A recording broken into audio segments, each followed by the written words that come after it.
Hello बच्चों, let's read out the question first. A Carnot engine work as a refrigerator in between 0 degrees Celsius and 27 degrees Celsius. What is the work efficiency? So यहाँ पर एक Carnot engine as a refrigerator work कर रहा है in between the temperature 0 degree Celsius to 27 degrees Celsius.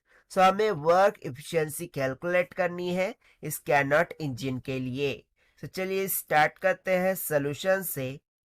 But before of its let's talk about the key concept which we are going to use here for this question. So यहाँ पर देखिए हमसे क्या पूछ रखा है, वर्क इफिशियंसी के बारे में. So basically work efficiency is nothing but the coefficient of performance. और कोएफिशिएंट ऑफ परफॉर्मेंस को हम डिनोट करते हैं बीटा से, और इसका फॉर्मूला हो जाता है equals to T2 divided by T1 minus में T2. Now you will say what is T2 and T1. So T2 यहाँ पर होता है सिंक टेम्परेचर.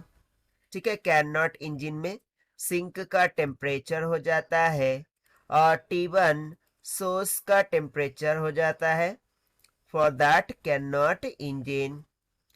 ठीक, अब बेटा बेसिकली कोएफिशिएंट ऑफ परफॉर्मेंस होता है जो कि यहाँ पर एज अ वर्क इफिशियंसी हमें कैलकुलेट करना है.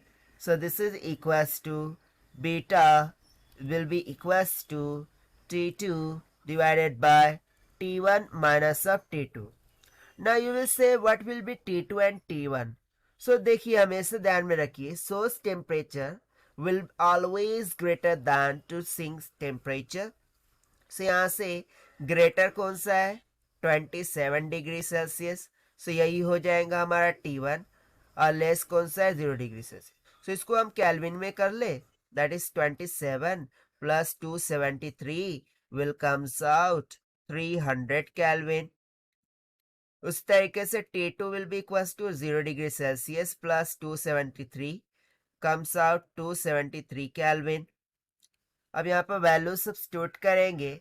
सो T2 273 divided by T1 300 minus T2 273. ठीक है, और जैसे कि हमें परसेंटेज में कैलकुलेट करना है, सो इसको हम मल्टीप्लाई कर देंगे सिंपली 100 से. सो देखिए ये हो जाएगा 273 डिवाइडेड बाय 27 मल्टीप्लाई में 100. So when will you calculate it? So it will comes out near about 10.13%, and this will be the final required answer for a question जो कि हमसे पूछा गया था.